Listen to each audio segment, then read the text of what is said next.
प्रश्न 7 का पहला, संख्या रेखा पर परिमेय संख्याओं 1/3 और -1/3 को दिखाइए। तो 1/3 और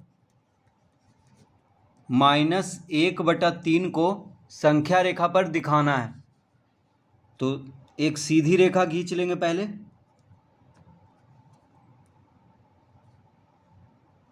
यहाँ पे बीच में शून्य, संख्या रेखा के बीच में क्या रहता है? शून्य। और शून्य के दायां तरफ होता है धनात्मक संख्या और शून्य के बायां तरफ होता है ऋणात्मक संख्या। अब देखिए 1/3 है, तो यहाँ पे हर बड़ा है, अंश छोटा है। देखिए हर बड़ा है, अंश छोटा है। तो जब हर बड़ा होता है अंश से, तो इसका मतलब 0 और 1 के बीच में आएगा। 1/3 कहाँ पे आएगा? 0 और 1 के बीच में। यहाँ पे भी अंश छोटा है, हर बड़ा है, तो ये भी 0 और -1 के बीच में आएगा, क्योंकि ये ऋणात्मक संख्या है। तो जब भी हर बड़ा हो अंश से, तो संख्या रेखा पर 0 और 1 के बीच में ही आएगा हर बड़ा रहने पे। और माइनस में है, ऋणात्मक में है, तो 0 और -1 के बीच में आएगा हर बड़ा होने पे। तो 1/3 कहाँ पे आएगा? 0 और 1 के बीच में। तो देखिए यहाँ पे 1 लिख लेते हैं और यहाँ पे बराबर दूरी पे -1। तो 0 के दाएं तरफ धनात्मक संख्या होता है, 0 के बायां तरफ ऋणात्मक संख्या। तो इधर होगा -1, इधर होगा 1। ठीक है, 0 के दाएं तरफ धनात्मक संख्या, संख्या रेखा पर देखिए 0 के दाएं तरफ, यानी दायां हाथ जिधर है, यानी 0 के दायां तरफ होगा धनात्मक संख्या, 0 के बायां तरफ होगा ऋणात्मक संख्या। तो इधर -1 होगा, इधर 1 होगा। अब इसमें देखिए 1/3 है। ठीक है, तो बटा में क्या है? 3 है, यानी 0 और 1 के बीच में 3 भाग करेंगे। तो यहाँ पे 1 देंगे, यहाँ पे 2। देखिए 3 भाग में बट गया है। यहाँ से यहाँ तक 1 भाग, यहाँ से यहाँ तक 2 भाग, और यहाँ से यहाँ तक 3 भाग। क्योंकि बटा में 3 है, तो 3 भाग में इसको बांट लेंगे 0 और 1 को। क्योंकि 1/3 कहाँ पे आएगा? 0 और 1 के बीच में आएगा, क्योंकि हर बड़ा है, इसीलिए 0 और 1 के बीच में आएगा। तो बटा में 3 है, इसलिए इसको 3 भाग में बांटेंगे। 1 भाग, 2 भाग। देखिए यहाँ से यहाँ तक 1 भाग हुआ, यहाँ से यहाँ तक 2 भाग, यहाँ से यहाँ तक 3 भाग। अब 0 के बाद गिनना शुरू करेंगे, तो यहाँ पे हो गया 1/3, यहाँ पे हो गया 2/3, 1/3, 2/3। तो 1/3 यहाँ पे होगा, 2/3, और ये हो गया 3/3। तो 3/3 का मतलब 1 हो जाएगा। ठीक है, तो 1/3, 2/3, 3/3। तो 1/3 कह रहा है, तो यहाँ पे लिख लेंगे 1/3, 1/3, यानी यहाँ पे एक तीर का निशान दे देंगे, तो ये हो जाएगा 1/3।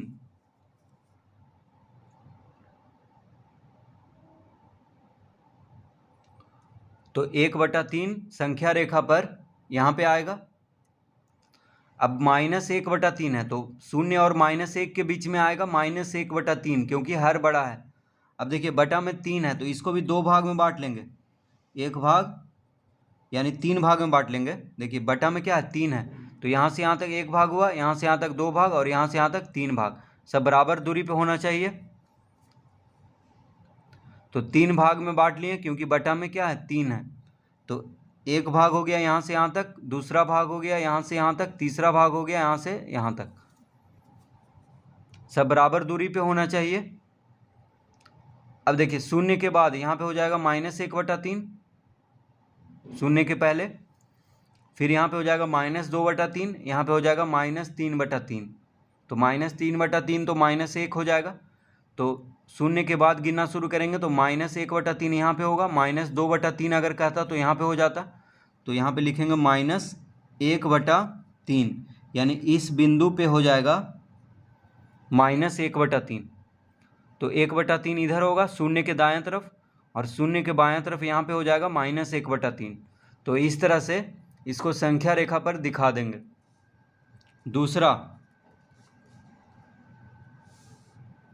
दूसरा है संख्या रेखा पर परिमेय संख्याओं -1/-2 और -1/2 को दिखाइए। तो दूसरा में है -1/-2 और -1/2।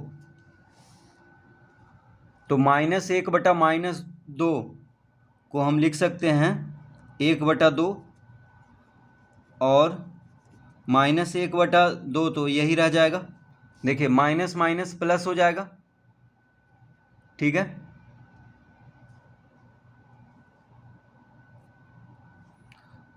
माइनस दोनों में है तो माइनस माइनस क्या हो जाएगा प्लस, यानी -1/-2 को लिख सकते हैं 1/2 और -1/2 तो -1/2 ही रह जाएगा, ठीक है। तो माइनस माइनस हो जाएगा प्लस, यानी 1/2 ये हो गया। -1/-2 को क्या कहेंगे 1/2। अब एक संख्या रेखा बनाएंगे, यहाँ पे एक सीधी रेखा खींचेंगे, बीच में शून्य देंगे। अब शून्य के दायां तरफ होता है धनात्मक संख्या, शून्य के बायां तरफ होता है ऋणात्मक संख्या। अब देखिए 1/2 धनात्मक है और यहाँ पे हर क्या है बड़ा है अंश से, तो जब हर बड़ा हो अंश से तो इसका मतलब 0 और 1 के बीच में आएगा। तो यहाँ पे 1 लिख लेते हैं और इधर लिख लेते हैं -1, क्योंकि यहाँ पे क्या है -1/2 है, तो ये ऋणात्मक संख्या है और हर बड़ा है, तो हर बड़ा रहने पे 0 और -1 के बीच में आएगा ये -1/2, क्योंकि हर बड़ा है। तो 1/2 है तो बटा में क्या है 2 है, यानी इसको 2 भाग में बांट लेंगे। तो देखिए यहाँ से यहाँ तक 1 भाग हो गया, यहाँ से यहाँ तक 2 भाग, तो 2 भाग में बांट लिए क्योंकि बटा में 2 है। अब शून्य के बाद यहाँ पे हो जाएगा 1/2, तो यहाँ पे लिखेंगे 1/2 और यहाँ पे एक तीर का निशान दे देंगे, यानी इस बिंदु पे संख्या रेखा पे हो जाएगा 1/2, या इसको कह सकते हैं -1/-2, ठीक है। -1/-2 को हम कह सकते हैं 1/2। तो 1/2 यानी -1/-2 कहाँ पे आएगा, इस बिंदु पे आएगा, ठीक है।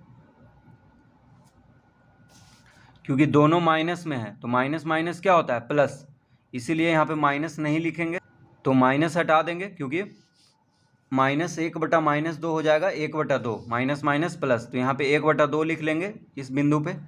अब देखिए यहाँ पे क्या है -1/2 है, तो बटा में 2 है, इसको भी 2 भाग में बांट लेंगे, यहाँ से यहाँ तक 1 भाग, यहाँ से यहाँ तक 2 भाग, तो -1/2 यहाँ पे आ जाएगा इस बिंदु पे संख्या रेखा पर।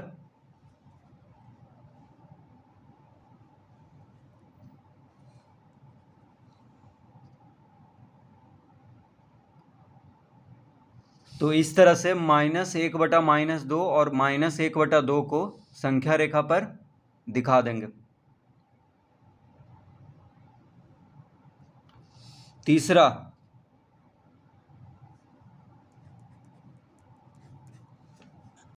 परिमेय संख्या -7/4 संख्या रेखा पर शून्य के किस ओर प्रदर्शित होगी। तो लिखेंगे संख्या रेखा पर -7/4 शून्य के, अब देखिए -7/4 क्या है ऋणात्मक है, तो ऋणात्मक संख्या शून्य के बाईं ओर होता है, ऋणात्मक संख्या शून्य के बाईं ओर होता है, ठीक है। और धनात्मक संख्या शून्य के दाईं ओर होता है। तो यहाँ पे -7/4 जो है शून्य के बाईं ओर होगा, तो लिखेंगे बाईं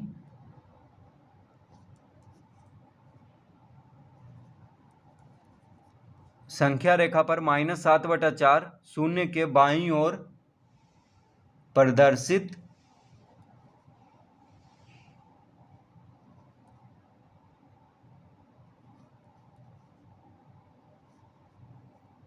होगी। संख्या रेखा पर -7/4 जो है शून्य के बाईं ओर प्रदर्शित होगी, क्योंकि संख्या रेखा पर शून्य के बाईं ओर होता है ऋणात्मक संख्या और शून्य के दाईं ओर होता है धनात्मक संख्या। तो -7/4 जो है ऋणात्मक है, इसीलिए शून्य के बाईं ओर होगा, प्रदर्शित होगा। तो इस तरह से इसको हल करेंगे